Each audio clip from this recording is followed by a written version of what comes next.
The first thing that struck me was the strong support the congregation had for racial equality. They were concerned, and just as concerned as me being a person of color would have been about, you know, getting the message out and making sure that we can do something to further the conversation as far as racial justice is concerned.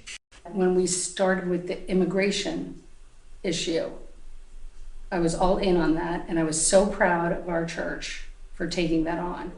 I felt so inspired, and I was so proud of them. So when this came up, I said, well, this is the second thing, and I'm proud of us for jumping right in. I came to believe that the congregation might very well be moving in a different direction, a new direction, where we were prepared to have the difficult discussion, and we were prepared to take action, not only action for the moment, but action going forward. You know, as you build and you gather people, you gain momentum. And so a committee, a task force, the actions of the church can grow and have an impact. It just kind of really hit, and it was a time to be involved with what was happening instead of being on the sidelines.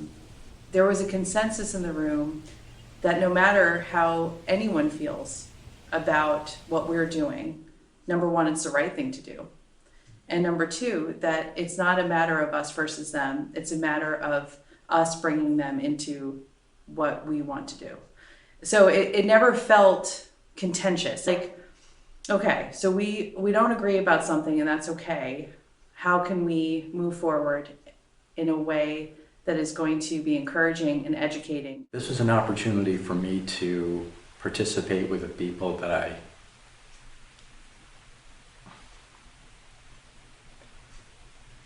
It was an opportunity to participate with the people that I love, that I care about. This was just an opportunity to reach out because it's such a divided world. We're so polarized.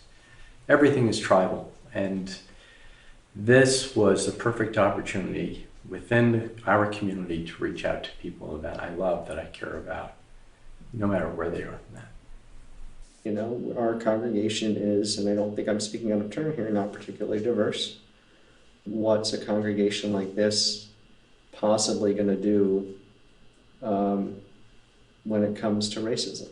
And a congregation like ours certainly has the opportunity to stand up and say, we've made some mistakes as humans, as a congregation, as a community, as a country. And mistakes is probably a horrible understatement. We probably are the right people to stand up and say, yeah, I didn't know.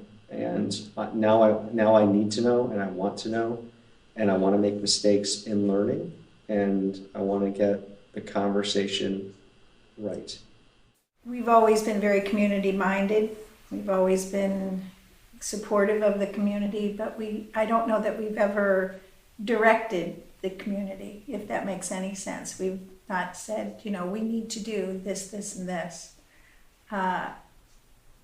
I feel like we were trying to come up with a statement that was somewhat universal, not just for our church, but also for the community.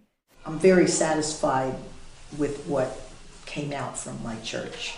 I think the statement we put together was very thoughtful and prayerful, and I think it said the right things, and I think it came from our hearts as well as our heads.